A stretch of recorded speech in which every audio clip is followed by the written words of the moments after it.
A proposed law in Washington, D.C. meant to stop slumlords could mean that good landlords could be unable to rent their units if they have housing code violations. I'm Tony, and this is Real Estate Investing and Landlord News. All right, so I have an interesting article for you today, and once again, it's coming out of Washington, D.C. So, D.C. is one of those places where they have extremely strong tenant protections. They're very anti landlord. They don't believe in property rights. They have a lot of ridiculous things put in place, like rent control and Tenant Opportunity to Purchase Act and stuff that basically makes it so that I wouldn't personally want to do business there. Okay, I'd personally just say, you know what, I'm not going to buy a property in this place. There's places that are much more landlord friendly, that have much more property rights, that aren't even that far away. Okay, so it makes no sense to me whatsoever that people are buying properties there and then they end up and they stuck underneath these laws that say, hey, we're going to restrict you in every which way possible and we're going to make it as difficult as possible for you to do business. So the law that's being proposed here, it's saying that, oh, we're going after slumlords, the people who won't do repairs to their properties and the people with housing code violations, right? And as I've mentioned many times before, it's easy to get a housing code violation. That's not the issue that I have, right? Sometimes you get a housing code violation. If you don't fix it, and that becomes a problem if you don't fix it within a reasonable amount of time. And I believe that most landlords are doing the right thing. The grand majority of landlords are doing the right thing. 99% of us are fixing our properties when they're damaged. We're getting all of our repairs done. We're making sure that the tenants are living well because that's how we get paid. That's how we make our living. But there's a very, very small percentage of bad landlords, and they're not doing everything quite right. So what these cities and towns do is they pass these laws, right? They're like, oh, we're going to hit these slumlords hard. We're going to, there's so many bad landlords out there, right? So I'd say for every 1,000 landlords out there, there might be 10 bad ones, okay? And the problem is when you pass these laws, the 990 good landlords, they get caught up in them. Okay, they get caught up. They get a whole bunch of fines. They get their ability to run their business, taken over, and it punishes them. Meanwhile, these bad operators, they're operating. They don't care about the law. They don't care if they get fined. They don't care if they have a license. They will just keep doing that bad stuff that they were doing before. That's what we see. Okay, we see that, hey, the bad guys, they keep doing what they're doing. The good guys, they get punished because they're the ones who try to follow the law. It's kind of the opposite of the way things should be. That's why I'm opposed to them always thinking that, hey, us passing more laws, more rules, and more regulations is somehow going to solve this problem. It's not. It's going to instead cause more landlords to get out of the business. They're going to say, hey, I don't want to do business here. That's my recommendation anyway. If you're a small landlord in particular in a place like Washington, D.C., don't do it. Don't even consider it. I know that it might look like it's a lucrative investment, right? But it's not, okay? It's more trouble than it's worth. And it's only going to get worse. It's only going to get worse. So before I get into the article, go ahead, hit the like and subscribe button. Maybe leave a comment down below. Let me know what you think. So what do you think of a city law that fines landlords for possible code violations and possibly takes away their ability to even rent their properties out? Okay? I mean, do you think this is a good thing? Do you think this will actually deter those bad landlords?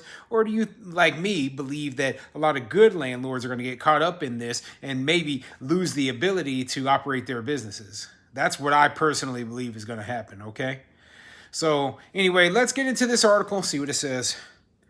This article is coming from DCist.com, and it says, proposed law aims to prevent slumlords from renting out more apartments. And a lot of the times you hear the word slumlord, right? And some tenants, they use this to refer to any landlord. Doesn't matter how well you maintain your properties. They just call you a slumlord, like it's a slur or something, right? At this point, I just don't care anymore. I don't give a crap if you call me a slumlord. You call me whatever you want, okay? Some people don't like the term landlord. Some, other landlords don't like the term landlord. I don't care. Simply put, the only thing I care about is getting paid. Make sure I get my rent check on time, make sure I can operate my business and turn a profit. You can call me whatever you want, okay? It doesn't matter. It doesn't offend me in any sort of way. And the term landlord, it's pretty universal throughout the world, at least in the English language, right? So people know what I do and why I am the way I am. So anyway, let me get into the article. Ward 4 Councilmember Janice Lewis George introduced a bill Wednesday that seeks to prevent property owners with histories of housing code violations from renting out new buildings to tenants in an effort to combat the condition issues ubiquitous across DC's older apartment buildings. Under Lewis George's bill, the DC government would bar people or businesses that have received more than 5 citations for Class 1 or 2 housing code violations in a 12-month period from receiving new business licenses, effectively preventing them from renting out additional units before fixing existing code violations. Class 1 and 2 infractions are egregious housing code violations that DC's municipal regulations consider an imminent danger to the health or safety of any tenant, like structurally unsound foundations, inoperable fire alarms and smoke detectors, and inadequate heating systems. And keep in mind those things that they mentioned right there, right? They said imminent danger to health or safety, like unsound foundations, right? So, obviously there are some buildings, especially older buildings, that have foundation issues, right? Now, I'm not saying that, it's okay for a building to be unsafe, but there's a lot of buildings, especially older homes. I own old homes. I own homes built in the year 1900, okay, over 100 years old. And, foundation issues are common within these old housing, okay? So the question is the building going to collapse in on itself, or is the foundation just cracked and possibly, causing a little bit of water leakage here and there, okay? And what does the city say? Now, if it's structurally unsound, I agree, that should be fixed, right? But who knows what the building inspector is going to say? Issues like, inoperable fire alarms. Well, fire alarm can be inoperable based on the battery being dead. So here you are, you're getting a citation for that. You're losing your ability to rent your property because you got dead batteries in your fire alarms. Okay?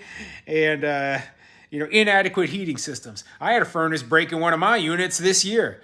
Imagine if I got cited for that. But I got it repaired, okay? And that's the main thing, giving a landlord enough time, enough opportunity to get these things fixed. So, are you going to say, hey, this landlord can't operate? We can't, what is the result of that? If you tell a landlord they can't operate, does the landlord immediately have to evict all the tenants who are living in their unit? How does that help the tenant? It doesn't, okay? How does that help the landlord? It doesn't.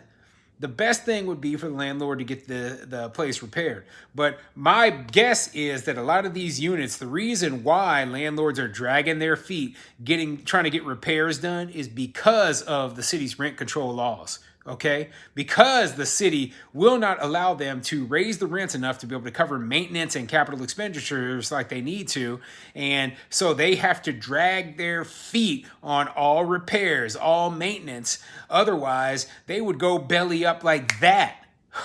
So the laws that they created in the past, rent control, strong eviction protections, etc., they are what is causing these buildings to fall into disrepair, and then forcing them to try to pass yet another law to fix the problem that they created. See, this is my issue right here. Every time I talk about rent control, like tenants, they don't see the long-term consequences of these sort of laws. The only thing they can see is, well, my rent is cheap right now. They don't see that, hey, 20 years down the line, that building that you're living in is going to be falling apart. Okay, so yeah, that's my belief of the real reason of why these buildings are falling into disrepair. For too long, a small group of landlords has been able to profit by buying up rental properties in DC and then charging high rents while neglecting building maintenance and security, Lewis George said in a statement. We need to protect tenants in DC by preventing neglectful landlords from expanding their foothold in our communities. And, this politician obviously is going to ignore all of the, the facts about rent control, the facts about how these businesses operate, and why these maintenance issues are coming up. Okay. So, like I said, I'm not saying that landlords should break the law. I never would say that. If, you bought the property in that municipality, follow the law. What I am saying is don't waste your time investing in a place with these sort of laws in the first place, okay? So that you would never have to fall into this sort of issue. So, I've got my Christmas lights up in the back. We're going into Christmas season right now. I'm excited. Real estate, it's my thing. I'm bringing these stories to you from all across the country. Just keep watching the channel. I'll put a link down to the article in the description below.